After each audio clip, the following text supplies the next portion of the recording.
कहीं पहाड़ों की तलहटी में बसा एक छोटा सा गांव था, रामपुर। चारों तरफ हरियाली थी, लेकिन इसी गांव के एक कोने में रामू नाम का एक किसान रहता था। रामू बहुत ही गरीब था, लेकिन वह अपनी मेहनत पर भरोसा करता था। उसके पास जमीन का एक छोटा सा टुकड़ा था, जो बहुत पत्थरीला और बंजर था। हे भगवान, इस साल भी बारिश बहुत कम हुई है। अगर फसल अच्छी नहीं हुई तो बच्चों का पेट कैसे भरेगा? पर हार मान लेना मेरी फितरत नहीं है, मेहनत तो करनी ही पड़ेगी। रामू सुबह सूरज निकलने से पहले ही अपने खेत पर पहुंच जाता था। उसकी पत्नी शांति भी उसका पूरा साथ देती थी। वे दिन रात अपने बंजर खेत को उपजाऊ बनाने में लगे थे। गांव के दूसरे किसान उनका मजाक उड़ाते थे। तो रामू, तू क्यों अपनी पीठ तुड़वा रहा है? इस बंजर जमीन पर तो पत्थर भी नहीं उगते, तू फसल कैसे उगा पाएगा? भाई, मुझे लोगों की बातों से फर्क नहीं पड़ता। जमीन बंजर है क्योंकि इसे किसी ने प्यार से सींचा नहीं है। मैं इसे सुधार कर ही दम लूंगा। एक दिन जब रामू खेत में जमीन खोद रहा था, अचानक उसके कुदाल से किसी चीज के टकराने की आवाज आई। रामू ने ध्यान से मिट्टी हटाई। नीचे एक पुराना जंग लगा हुआ पीतल का घड़ा दबा था। ये क्या है? इतनी गहराई में घड़ा? चलो देखते हैं इसमें क्या है। रामू ने घड़ा खोला तो देखा कि वह सोने के सिक्कों से भरा हुआ था। उसकी आंखों में चमक आ गई। वह खुशी से उछल पड़ा, लेकिन फिर अचानक वह शांत हो गया।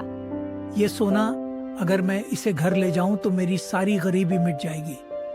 मेरे बच्चे अच्छे कपड़े पहनेंगे, हम पक्का घर बना पाएंगे। लेकिन क्या यह मेरा है? नहीं, यह तो इस जमीन का है। रामू ने वह घड़ा घर पर छिपा दिया, लेकिन रात भर उसे नींद नहीं आई। उसके मन में अंतर्द्वंद चल रहा था।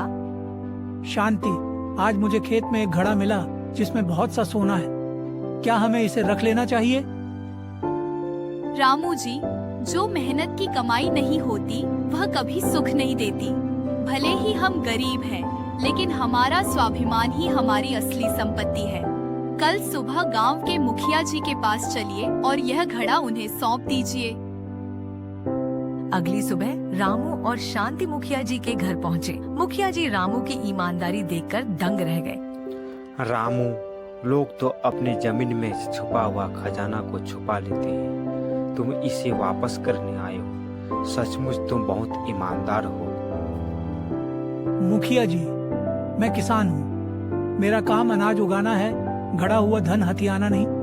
यह खजाना इस गांव की जमीन का है, तो गांव के विकास के काम में आना चाहिए। मुखिया जी ने रामू की ईमानदारी की तारीफ पूरे गांव में की। गांव वालों ने तय किया कि वह सोना रामू की मेहनत के लिए इनाम के रूप में उसे ही दे दिया जाए।